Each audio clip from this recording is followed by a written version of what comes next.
कहते हैं लोग कि लूसेंट में से कुछ नहीं आता, मगर लूसेंट से मैं समझता हूँ कि लूसेंट से बाहर भी कहीं नहीं जाता। अगर इसका अध्ययन सही से किया जाए तो बहुत ही अच्छी किताब लूसेंट है। इसका एक बार अध्ययन करने से पता चलेगा कि अगर बहुत गहराई के साथ पढ़ ली जाए तो इससे मैं समझता हूँ बहुत कम से कम 80-60-70% नंबर इसी से ही आता है। इसी से ही अच्छे क्वेश्चन जीके के फंसते हैं। हम लूसेंट को स्टार्ट करते हुए देर ना करते हुए लूसेंट को हम मध्य भारत से स्टार्ट कर रहे हैं। प्राचीन भारत हम बाद में पढ़ाएंगे, पहले मध्यकालीन भारत और जी आधुनिक भारत को लेंगे। अब स्टार्ट करते हैं बिना देरी किए हुए मध्यकालीन भारत। मध्यकालीन भारत की अगर बात करें तो मध्यकालीन भारत की शुरुआत होती है भारत पर अरबों के आक्रमण से। भारत में अरबों के आक्रमण से मध्यकालीन की शुरुआत होती है। स्टार्ट करते हैं मध्यकालीन अरबों के। मोहम्मद बिन कासिम के नेतृत्व में अरबों ने मोहम्मद बिन कासिम के नेतृत्व में अरबों ने भारत पर पहला सफल आक्रमण किया था। अगर हम बात कर लें इससे पहले भी इन्होंने जल मार्ग की तरफ से मुंबई की तरफ से आक्रमण किया था। वो कराया था 636 में। अब करा था इनका जो असफल अरबों का आक्रमण रहा था वो 636 में रहा था। मगर जब ये हार के जाने लगे तब इन्होंने किसके रास्ते, ईरान के रास्ते भारत के सिंध पर आक्रमण करा था। कब? 712 में। और ये सफल रहे थे। जिस टाइम पे इन्होंने सिंध पर आक्रमण करा तो सिंध का राजा था दाहिर। कौन था राजा? दाहिर। अरब आक्रमण के समय सिंध पर दाहिर का शासन था। ठीक है, नेक्स्ट आगे की तरफ बढ़ते। भारत पर अरबों के आक्रमण का मुख्य उद्देश्य मैन क्या था? धन दौलत और जी इस्लाम धर्म का प्रचार। ये इसका मुख्य उद्देश्य था। अरबियों का मैन आक्रमण का उद्देश्य क्या था? धन दौलत को लूटना और इस्लाम धर्म का प्रचार करना। अगर हम बात कर ले मोहम्मद बिन कासिम के बाद एक ईरान का शासक था। ईरान में एक छोटा सा राज्य है जिसका नाम है गजनी। तो नेक्स्ट अगर बात करते हैं तो हम नेक्स्ट टॉपिक में लेके चले महमूद गजनी। अरबों में एक महमूद गजनवी को पढ़ेंगे।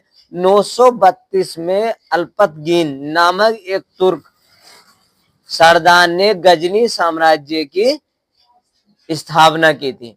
932 में अल्पतगीन नामक एक तुर्क सरदार ने गजनी साम्राज्य की स्थापना की और गजनी को ही अपनी राजधानी बनाया। अगर वहां पर कहने लगे गजनी राज्य की राजधानी क्या थी? गजनी। नेक्स्ट आगे बढ़ते हैं। अल्पतगीन की मृत्यु के पश्चात कुछ समय तक गजनी में प्रीतिगीन ने शासन किया।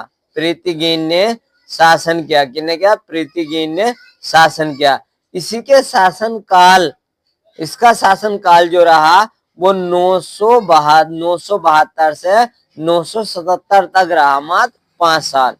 सर्वप्रथम भारत पर आक्रमण किया गया था। अगर यहाँ से क्वेश्चन आ जाए कि सर्वप्रथम भारत का आक्रमण किसके द्वारा किया गया था? प्रीतिगीन के द्वारा। किसके द्वारा? प्रीतिगीन के द्वारा इसके समय में आक्रमण किया गया था, महमूद गजनी साम्राज्य के द्वारा।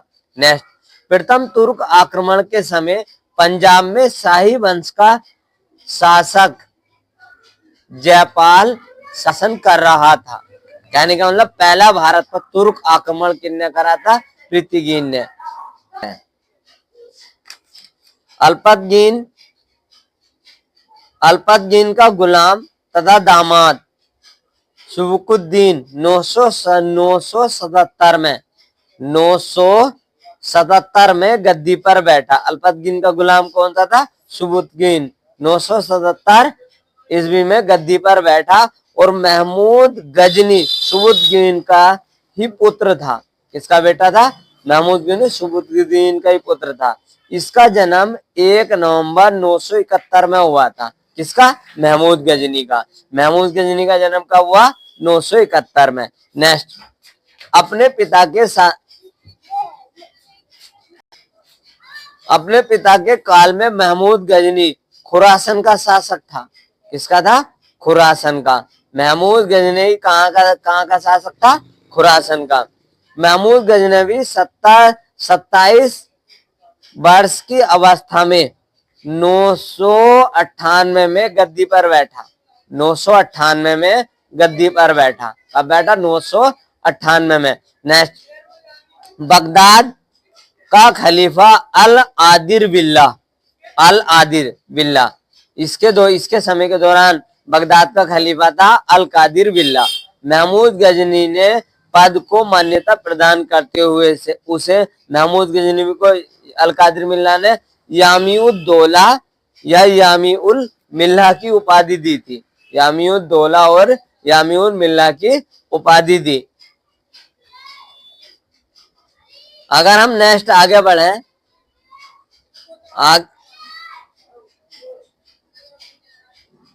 आगे बढ़ते हैं तो हमारे पास आता है महमूद गजनवी ने भारत पर 17 बार आक्रमण किया। महमूद गजनवी ने भारत पर 17 बार आक्रमण किया। महमूद गजनवी भारतीय आक्रमण का वास्तविक उद्देश्य धन की प्राप्ति था। महमूद गजनवी के भारतीय आक्रमण का वास्तविक उद्देश्य क्या था? धन की लूट करना। इसका भी मकसद क्या था? लूट करना। महमूद गजनवी एक मूर्ति भंजक आक्रमणकारी था, अर्थात मूर्ति को तोड़ने वाला। महमूद गजनवी की अगर बात करें, महमूद गजनवी ने भारत पर प्रथम बार आक्रमण 1000 में किया था। कब करा? 1000 में पेशावर के खिलाफ किया था। क्या था? पेशावर के खिलाफ। और यहाँ से वो कुछ धन लूट करके कुछ भाग पर जो है ना कब्जा कर लिया और धन को लूट करके वापस चला गया था। अब महमूद गजनवी ने 1001 में शाही राजा जयपाल के विरुद्ध आक्रमण किया और इसमें जयपाल हार गया था। 2001 में जयपाल के विरुद्ध। और ये जयपाल कहाँ का राजा था? पंजाब का। ये चीज भी ध्यान रखनी। पहला आक्रमण इन्हें 1000 में किया था पेशावर में। दूसरा आक्रमण करा 1001 में यानी कि पंजाब में। और पंजाब का शासक कौन था उस टाइम पे? जयपाल। नेक्स्ट आगे, महमूद गजनवी का 1008 में नागरकोट के विरुद्ध हमले को मूर्तिवाद के विरुद्ध पहला महत्वपूर्ण जीत बताई जाती है। यानी कि मूर्ति के खिलाफ पहला आक्रमण जो माना जाता है वो 1008 का नागरकोट का। कौन सा? नागरकोट का। वो आक्रमण कौन सा था जो मूर्ति के खिलाफ पहला आक्रमण था? नागरकोट का आक्रमण। और वो आक्रमण कौन सा था जो पहले यानी कि मूर्तिवाद के खिलाफ पहले यानी वो कौन सा सन था जो मूर्तिवाद के खिलाफ पहला आक्रमण किया गया था? 1008। 3-4 क्वेश्चन यहाँ पे बन गए। नेक्स्ट आगे की तरफ अगर बढ़ते हैं तो नेक्स्ट में बढ़ेंगे हम। महमूद गजनवी ने थानेसर के थानेसर पड़ता वर्तमान में हरियाणा में। यानी कि महमूद गजनवी ने वर्तमान के हरियाणा के थानेसर के चक्र स्वामी की कांस्य निर्मित यानी कि आदमी के बराबर की मूर्ति को तोड़ करके रंगभूमि में रखवा दिया था। कहाँ रखवाया? रंगभूमि में। कहाँ पे रखवाया था? रंगभूमि में। गजनी ने भेजकर रंगभूमि में रखवाया था। यहाँ पे नेक्स्ट को लेकर के चलेंगे। महमूद गजनवी का सबसे चर्चित आक्रमण 1025। महमूद गजनवी का सबसे महत्वपूर्ण और चर्चित आक्रमण 1000 सोमनाथ के मंदिर पर हुआ था। इस मंदिर की लूट से करीब 20 लाख दिनार की संपत्ति। अगर आज दिनार की बात करें तो 15 रुपए का एक दिनार है, तो 20 लाख की उस टाइम पे की लगाओ बतेरे सारे। और आज की महंगाई को देखते हुए अरबों खरबों रुपए लूट करके ले गया था। सोमनाथ का रक्षा में सहायता करने के कारण अहिलवाड़ा के शासक पर महमूद ने आक्रमण करा था। क्या करा? अहिलवाड़ा के शासक महमूद ने आक्रमण किया। सोमनाथ मंदिर लूट कर ले जाने के क्रम में महमूद पर जाटों ने आक्रमण कर दिया था। जब वो लूट कर ले जा रहा था रास्ते में राजस्थान के जाट पड़े। राजस्थान की बात है, जब ये लूट के ले जा रहा था तो जाट पड़े, तो जाटों ने इस पर अटैक करा और अटैक करते हुए इनने अपने आप को बचाते हुए कुछ संपत्ति उसे लौटा दी थी, कुछ संपत्ति वापस लूट ली थी। तो यानी कि 20 लाख में तो कुछ संपत्ति, उसमें वो आंकड़े तो क्लियर नहीं है, मगर वापस लौटा दी थी। नेक्स्ट आगे की तरफ बढ़ते, सोमनाथ मंदिर के 12 आदि ज्योतिर्लिंगों में प्रथम है। 12 आदि ज्योतिर्लिंगों में सोमनाथ मंदिर क्या है? प्रथम है। यह गुजरात के अरब सागर के तट पर स्थित है। गुजरात में कहा? अरब सागर के तट पर। यह सरदार वल्लभ भाई पटेल द्वारा इसका पुनर्निर्माण शुरू करवाया गया था। 13 नवंबर 1947 को दोबारा बना था सोमनाथ का मंदिर।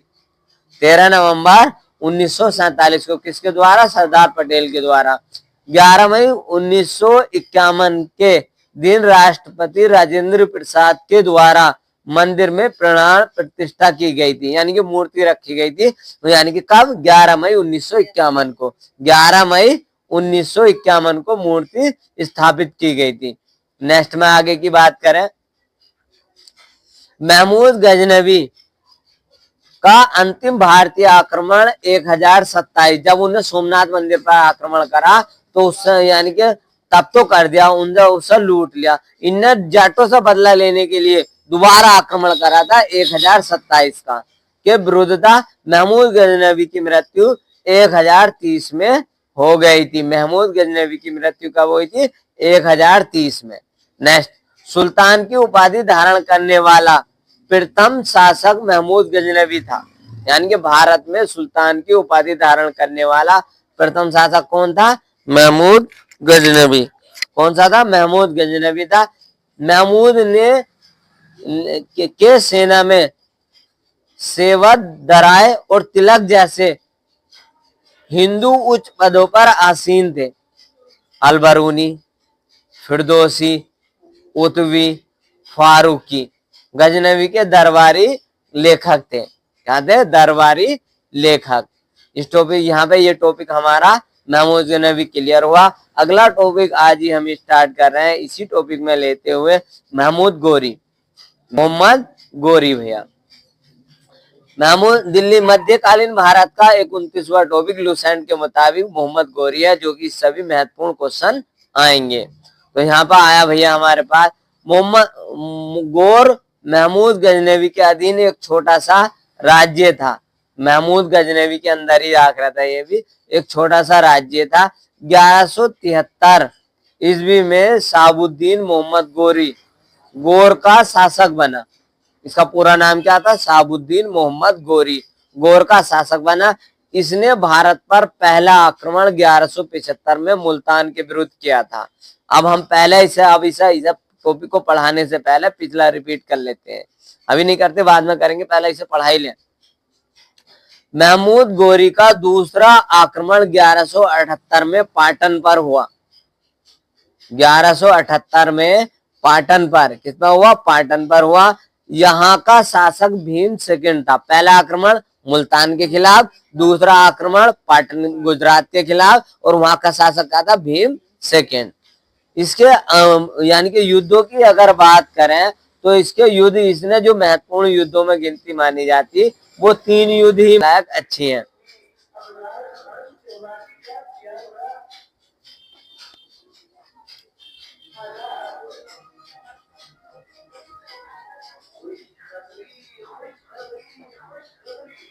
अरे खुशखबरी बाद में ही कर लिए, यहाँ से टल तो जा।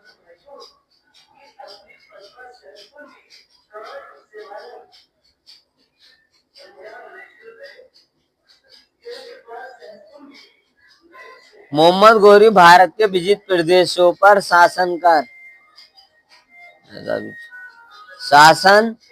का भार अपने गुलाम सेनापतियों को सौंपते हुए गजनी लौट गया था। क्या लौटा? गजनी लौट गया। मोहम्मद गोरी की हत्या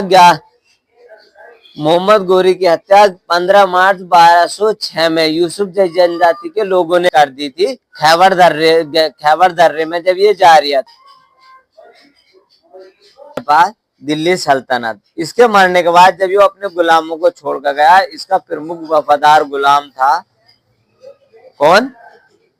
यानी कुतुबुद्दीन ऐबक कौन सा था, वफादार और इसका गुलाम भी था और दामाद भी था। गुलाम वंश की स्थापना 1206 में कुतुबुद्दीन ऐबक ने किया था। वह गोरी का गुलाम था, कौन सा, इसीलिए इन्हें गुलाम। और गुलाम वंश को फारसी भाषा में बदगान वंश के नाम से इन्हें सेना सेवा के लिए खरीदा जाता था। किसकी सेना की सेवा के लिए खरीदा जाता था। नेक्स्ट में अगर बात करें, कुतुबुद्दीन कुतुबुद्दीन ऐबक कुतुबुद्दीन ऐबक ने अपना राज्याभिषेक 24 जून 2000 यानी कि 1206 में 24 जून 1206 में किया। कुतुबुद्दीन ऐबक ने अपनी राजधानी लाहौर बनाई थी, अर्थात इसे दिल्ली सल्तनत न कह करके लाहौर सल्तनत कहा गया था। तब क्या कहा गया, लाहौर सल्तनत। अर्थात यहाँ पे क्वेश्चन अगर पूछने लगा दिल्ली सल्तनत किसके समय में लाहौर सल्तनत बनी, तो कुतुबुद्दीन ऐबक के समय में। किसके समय में, कुतुबुद्दीन।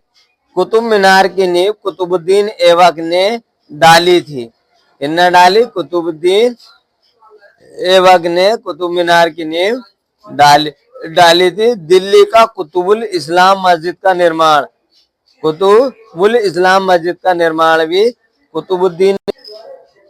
दिल्ली का कुतुबुल इस्लाम मस्जिद और अजमेर का 2.5 दिन का झोपड़ा मस्जिद का निर्माण भी कुतुबुद्दीन ऐबक ने ही करवाया था। कुतुबुद्दीन ऐबक को लाख बख्श अर्थात लाखों का दान देने वाला भी कहा जाता था, अर्थात इसका उपनाम है लाख बख्श। कुतुबुद्दीन ऐबक का उपनाम क्या है, लाख बख्श की अगर बात कर लें। नेक्स्ट, अगर हम यहाँ पे बात कर लें कुछ महत्वपूर्ण तथ्यों में, कुतुबुद्दीन ऐबक के समय में कुतुब मीनार की केवल पहली मंजिल बन सकी थी। कितनी, पहली मंजिल। इल्तुतमिश ने इसे 225 फीट ऊंची 4 मंजिला मीनार का रूप दिया। फिरोज शाह तुगलक के समय में बिजली गिर जाने के कारण चौथी मंजिल नष्ट हो गई थी, जिसके कारण फिरोज शाह ने इसमें 2 छोटी मंजिल बनवा दी। इससे तो इसमें कई यानी कि 5 मंजिल हो गई और इसकी ऊंचाई 9 फीट बढ़कर 234 फीट हो गई थी। कितनी हो गई, 234। पहला कितनी थी, 225 थी, बाद में बढ़कर कितनी हो गई, 234। नेक्स्ट, आगे की अगर हम बात करें, प्राचीन नालंदा विश्वविद्यालय को ध्वस्त करने वाला ऐबक का सहायक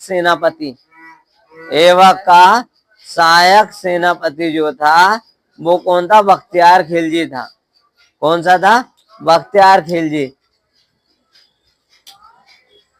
बख्तियार खिलजी था। ऐबक की मृत्यु 1210 में चौगान खेलते हुए घोड़े से गिरकर हो गई थी और इसे लाहौर में ही दफनाया गया था।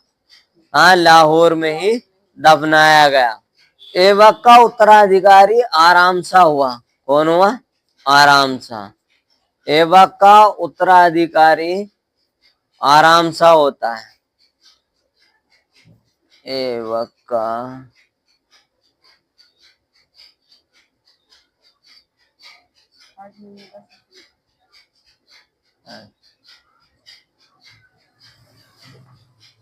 ऐबक का उत्तराधिकारी आराम शाह हुआ, जिसने 8 महीनों तक ही शासन किया था।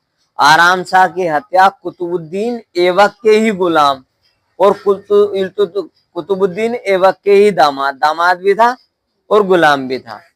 उन्हें अपने साले आराम शाह की हत्या 1211 में कर दी और गद्दी पर खुद चढ़ के बैठ गया और इन्हें सबसे पहले लाहौर सल्तनत को उठा करके दिल्ली सल्तनत में बदल दिया। सही है, दिल्ली सल्तनत में बदल दिया। इल्तुतमिश तुर्किस्तान का एक इलवरी तुर्क था। देखो, पहला गुलाम वंश में पहला ही इसका उपवंश था गुलाम वंश, है ना। फिर उसके बाद आया इलवरी तुर्क। गुलाम वंश में चलेंगे, पहला गुलाम वंश में कौन सा? इल्वरी तुर्क वंश आया। पहला गुलाम वंश का उपनाम हो गया इल्वरी तुर्क। अब आगे और बढ़ेंगे। जो ऐबक का गुलाम और दामाद था, आगे बात, मृत्यु के समय यह बदायूं का सूबेदार था राज्यपाल था, बदायूं का राज्यपाल हुआ करता था। यहाँ पे इसका फैक्ट और ले लेते हैं। इल्तुतमिश के महत्वपूर्ण कार्यों में कुतुब मीनार का निर्माण करवाया। सबसे पहले शुद्ध अरबी के सिक्के, चांदी का टका और तांबे का जीतल चलवाया। इक्ता प्रथा चालू करवाई। तुर्का ने चहलगानी का यानी कि एक दल बनवाया। तुर्का ने चहलगानी एक दल का निर्माण करवाया और सर्वप्रथम दिल्ली के अमीरों का दमन करा। क्या करा? दिल्ली के अमीरों का दमन। पहला क्या था? कुतुब मीनार। दूसरा क्या था? तांबे और जीतल के सिक्के। तीसरा क्या था? इक्ता प्रथा का निर्माण। और चौथा क्या था? तुर्का ने चहलगानी। पांचवा था दिल्ली के अमीरों को नष्ट। इन 5 इसके महत्वपूर्ण कार्यों में गिना जाता है। इल्तुतमिश लाहौर से राजधानी को स्थानांतरित करके दिल्ली ले आया और इसमें हौज सुल्तानी का निर्माण देहलिए कुना के निकट करवाया था।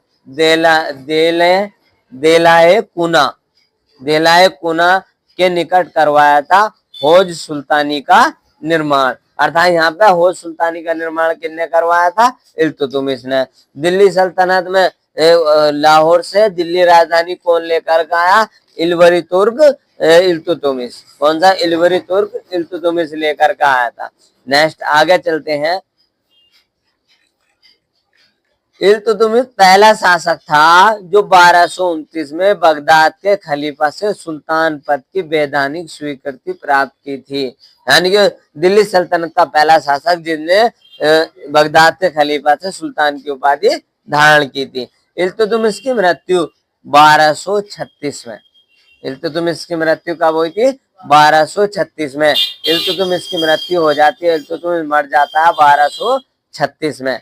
इल्तुतमिश का पत्ता सफा हो गया 1236 में। सही है। चंगेज खान से बचने के लिए खारिज्म के सम्राट जलालुद्दीन का इल्तुतमिश ने अपने यहाँ शरण लेने से मना कर दिया था। वरना चंगेज खान भारत में मंगोल शासक था चंगेज खान, और उस टाइम में सबसे हरामी हुई था, ताकतवर था। तो अगर किसी वजह से जलालुद्दीन को जगह दे देता, अपने यहाँ शरण दे देता, तो इसकी वो चंगेज खान खैर नहीं बताता, इसको पहले लपेट लेता। तो उससे बचने के लिए इन्हें जलालुद्दीन को क्या करा? अपने यहाँ शरण ही नहीं दी और एक चंगेज खान के आक्रमण को इस प्रकार रोक दिया आने से। इल्तुतमिश के बाद उसका पुत्र रुकनुद्दीन फिरोज गद्दी पर बैठा। कौन बैठा? रुकनुद्दीन फिरोज गद्दी पर बैठा। वह अयोग्य शासक था। कौन सा था? अयोग्य था, जिससे निकम्मा, नालायक। कौन था? कौन सा? रुकनुद्दीन फिरोज, जिससे शासन चले ही नहीं। तो अल्पकालीन शासन पर उसकी माँ तुर्कगान शाह तुर्कान छाई रही। मतलब बेटे से तो कुछ नहीं हुआ, उसकी माँ थोड़ा बहुत उल्टा सीधे तरीके से चला रही थी, जो कि वहां के अमीरों को अच्छा नहीं लगा। उन्होंने क्या करा? शाह तुर्कान को अवांछित प्रभाव से परेशान होकर तुर्क अमीरों ने क्या करा? रुकनुद्दीन को हटाकर रजिया को गद्दी पर बैठा दिया, है ना। रजिया को गद्दी पर बिठा दिया भैया। रजिया बेगम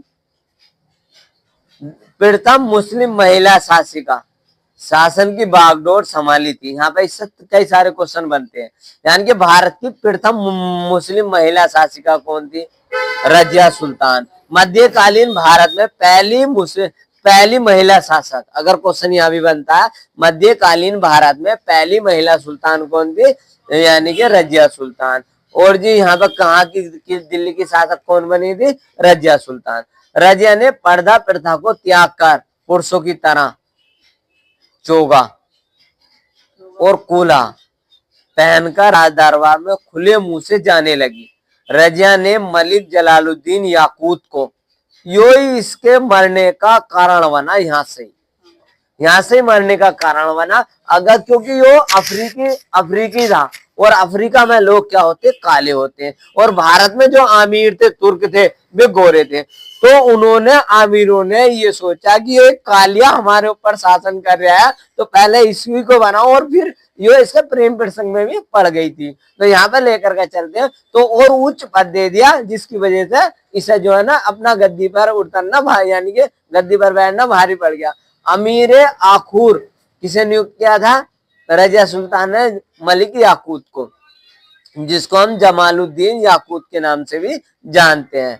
जमालुद्दीन, मलिक जमालुद्दीन याकूत गैर तुर्कों के सामंत बनने के रजिया के प्रयासों से तुर्की अमीर विरुद्ध हो गए और उन्हें बंदी बनाकर दिल्ली की गद्दी पर मुइजुद्दीन आराम शाह को गद्दी पर बैठा दिया था।